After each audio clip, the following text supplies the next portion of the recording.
Zimbabwe is a failed state. I think that is a fact that some people out there don't want to admit, but it is a historic fact. We are a failed state. The question that then arises is, have we gone beyond the point of no return?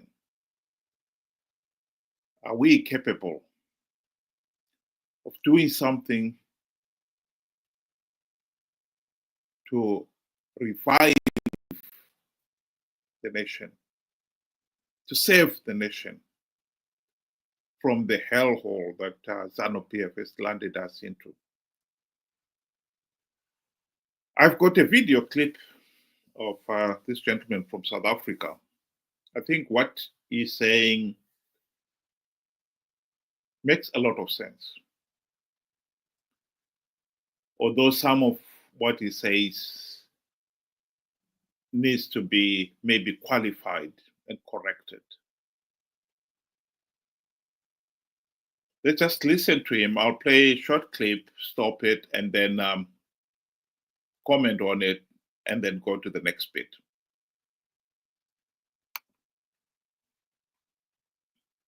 The mess. There's no doubt about it. Zimbabwe is the opposite of Botswana. Will it get any better? No. Here is the thing. You see, Zanu PF has criminalized Zimbabwean society. It has perverted it. Crime, corruption, chaos is now culture in Zimbabwe. And once something becomes culture, it is very difficult to change it.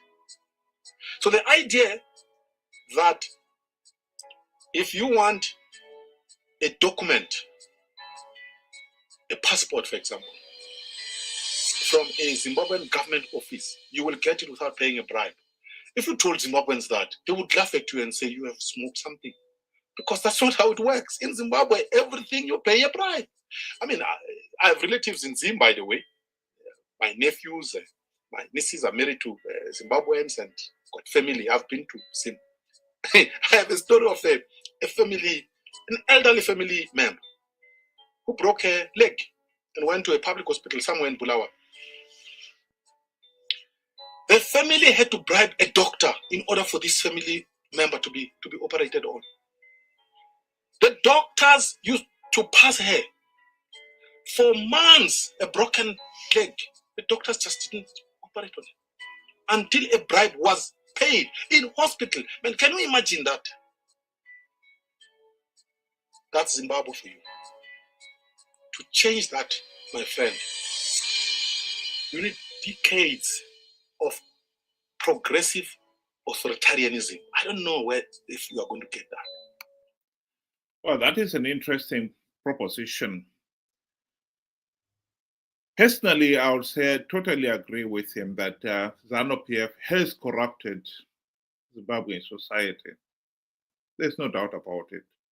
And the regime has been allowed to dig in and is now deeply entrenched in Zimbabwe society. One has only got to look at how Mnangagwa conducted the 2023 elections. He was bribing, buying votes from the voters, the ordinary people, right up to the judges, giving them $400,000 US housing loan. Everybody knew that was a bribe. MPs, $40,000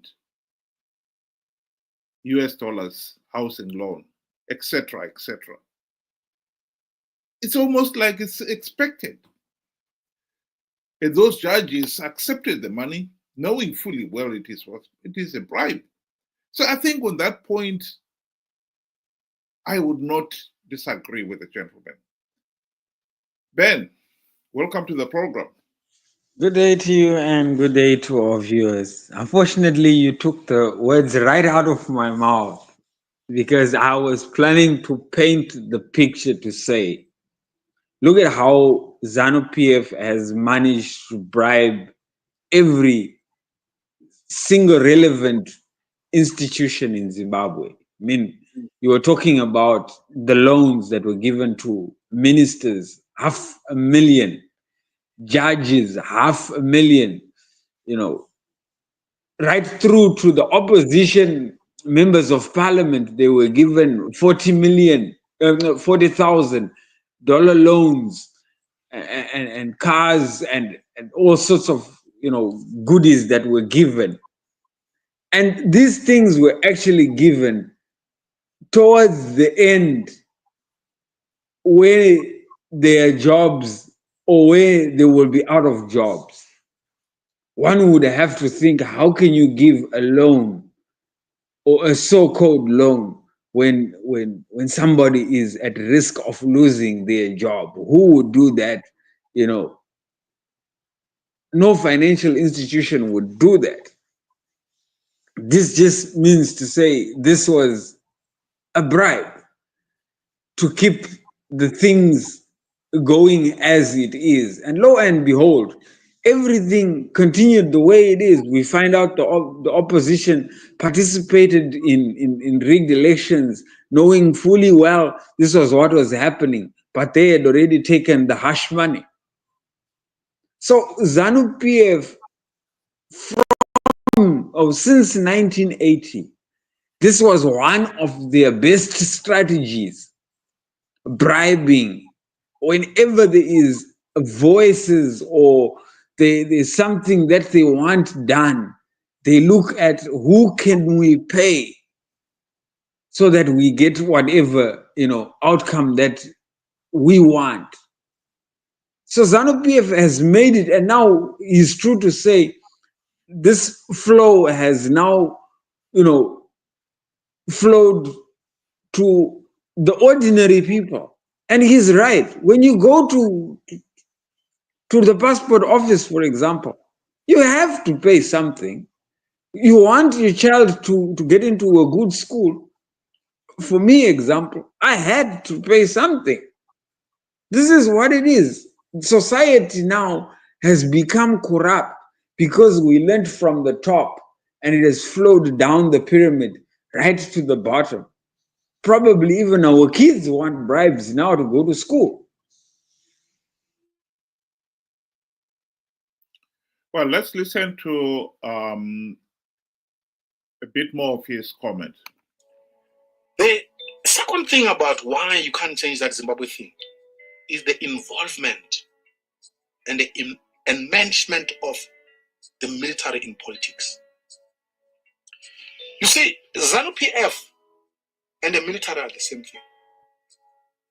That's why even Nangwagwa could never have been president of Zimbabwe without a deal with the military.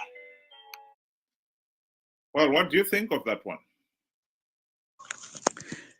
I have to agree with him.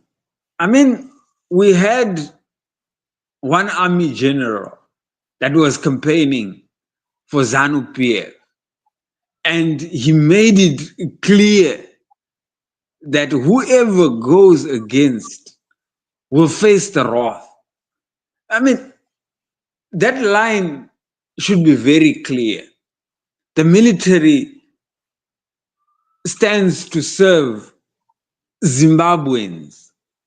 Whether opposition or not, or ZANU PF, that is their task to protect Zimbabweans.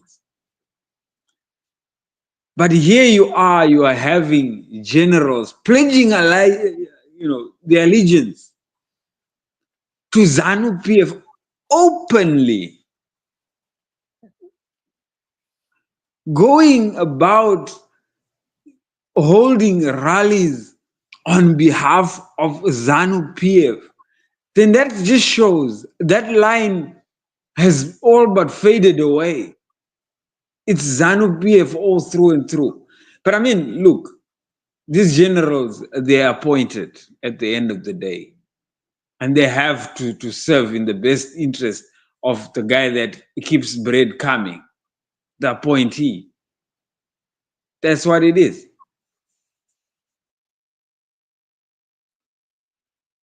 Well, the video you were referring to is this one here.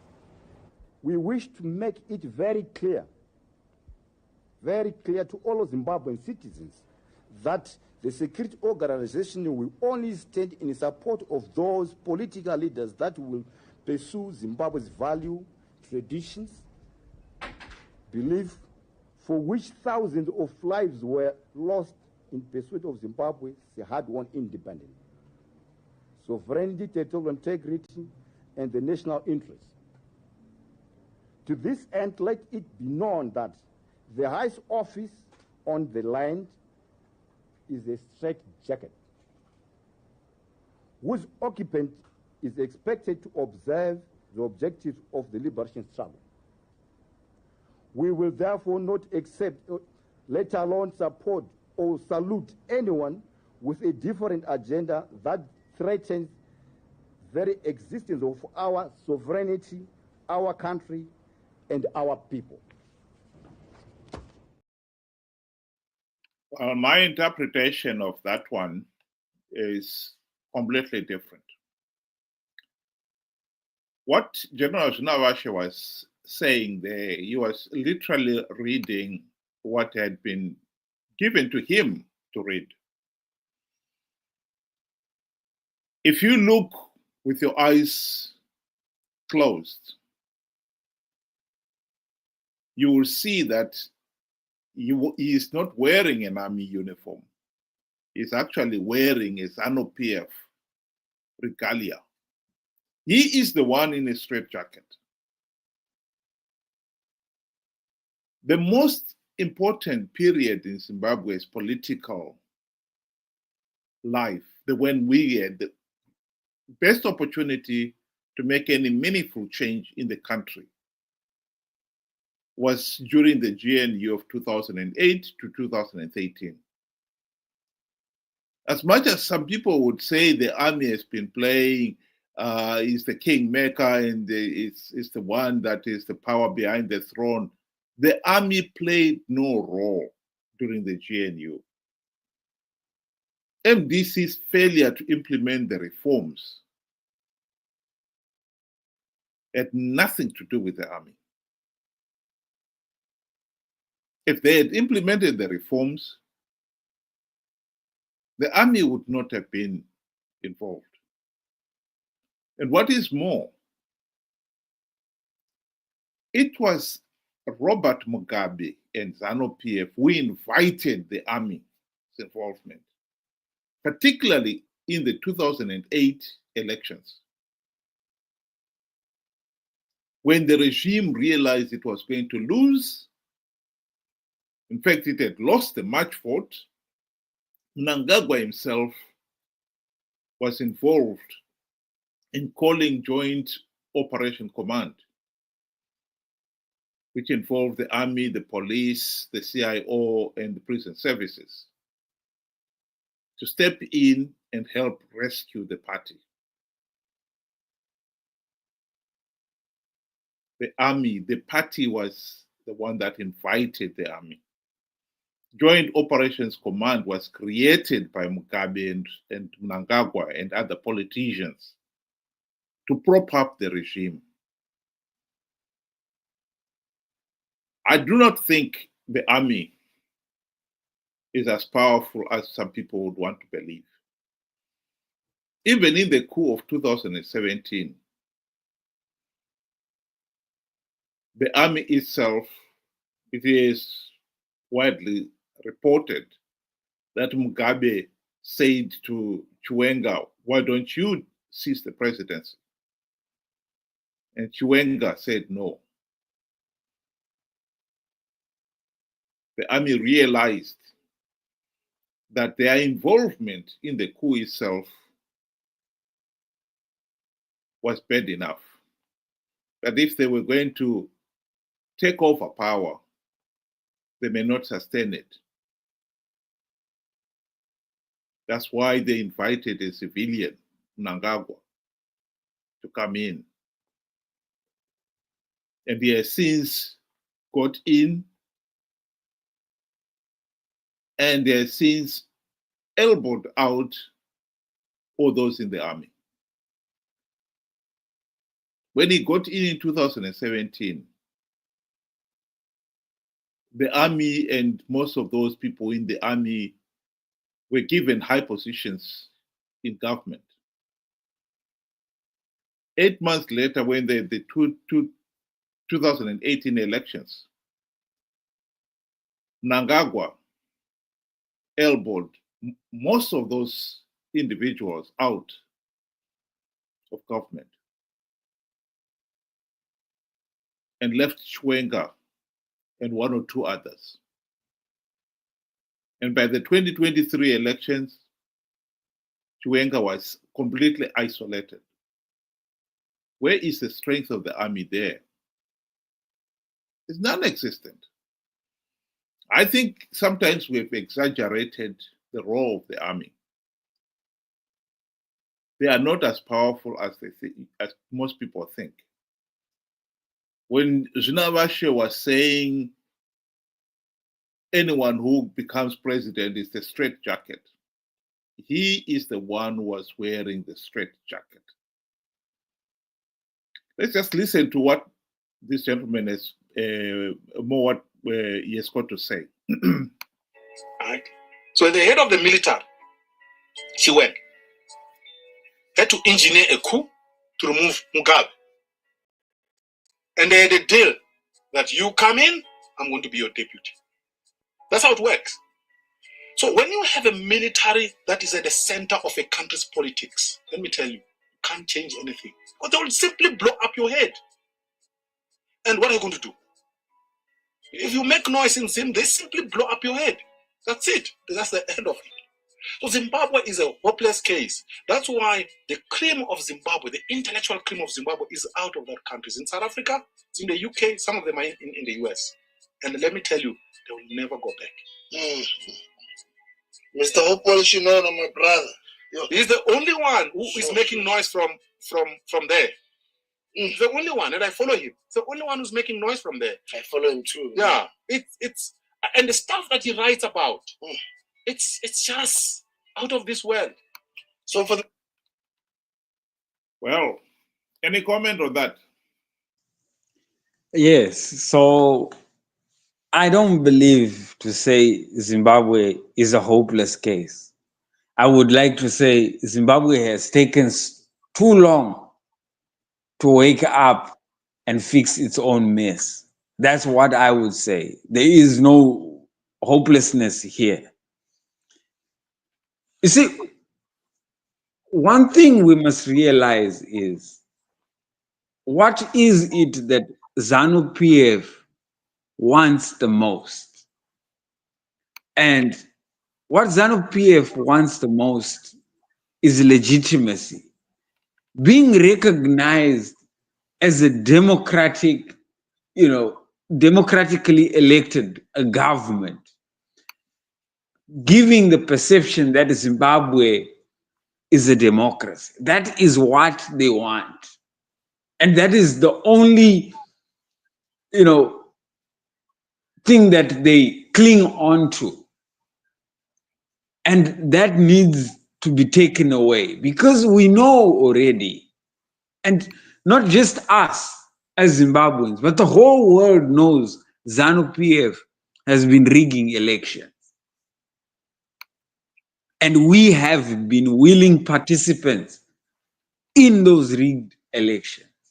And I've always said this because you have observer missions that come every election and they tell you the same thing and then they go away.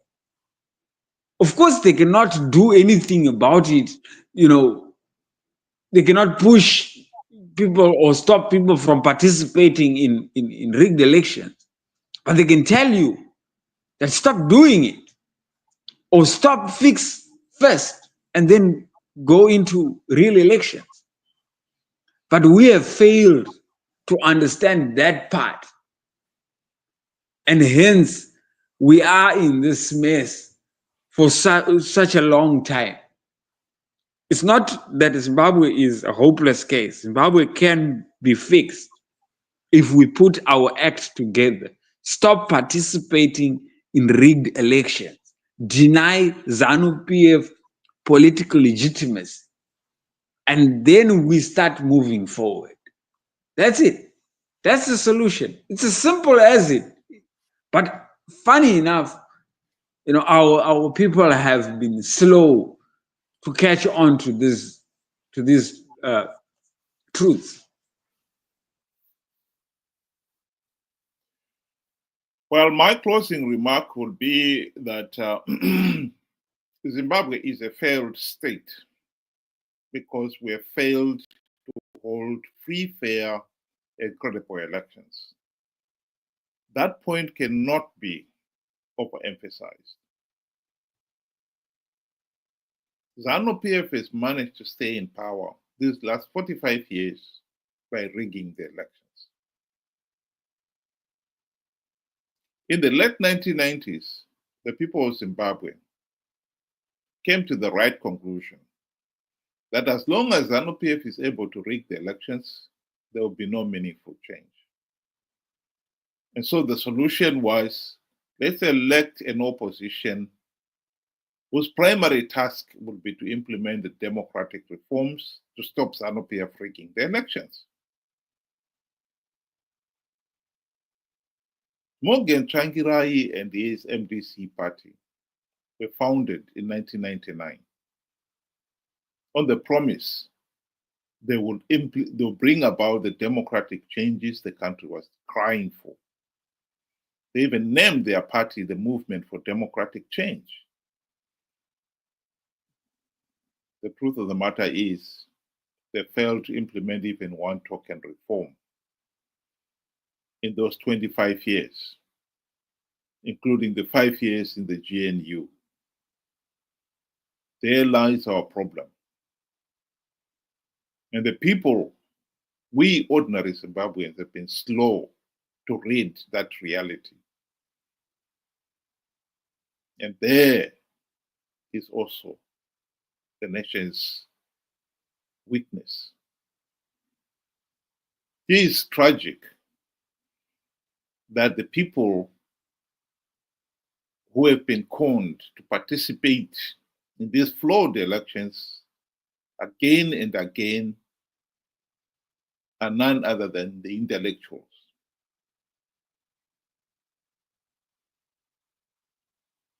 And those in the diaspora are the ones who have been propping up the corrupt and incompetent and utterly useless opposition. Somebody has said that MDC CCC leaders are Zanu PF Team B, playing for Zanu PF Team A to win and to have legitimacy. That is very true. Why it has taken this long for the Zimbabweans in the urban centers and in the diaspora to see that reality is a mystery of mysteries. The electorate in the rural areas, I've said it in this platform and I'll say it again, are under Zanu PF's thumb. Ever since the country's independence, the rural voters have been intimidated and harassed by Zanu PF. The same cannot be said about the urban voters. So why is it that they have been the target of such idiotic lies like Chamisa 2023 lie that he had plugged all the vote rigging loopholes to con people to participate in those flawed elections to perpetuate Zanu PF's rule? And yet that is what happened. Even the Zimbabweans in the diaspora, whom you would say they should be better informed, believe that idiotic lie.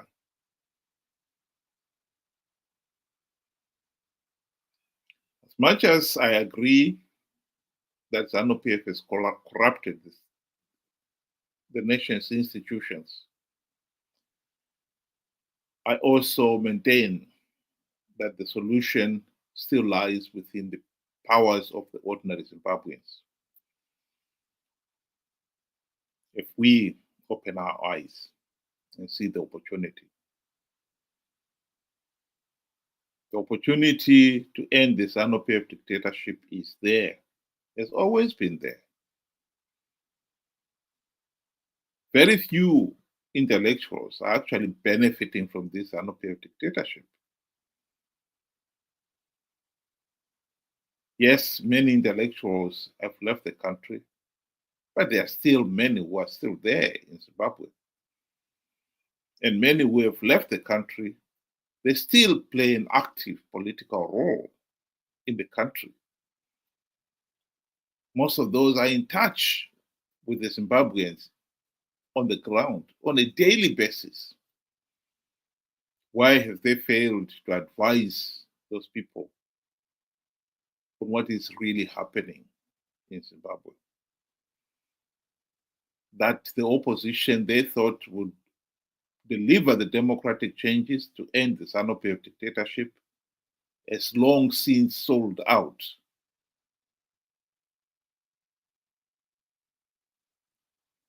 They are Zanu PF Team B playing for Team A to win and for Team A to have legitimacy. That is the tragedy of Zimbabwe.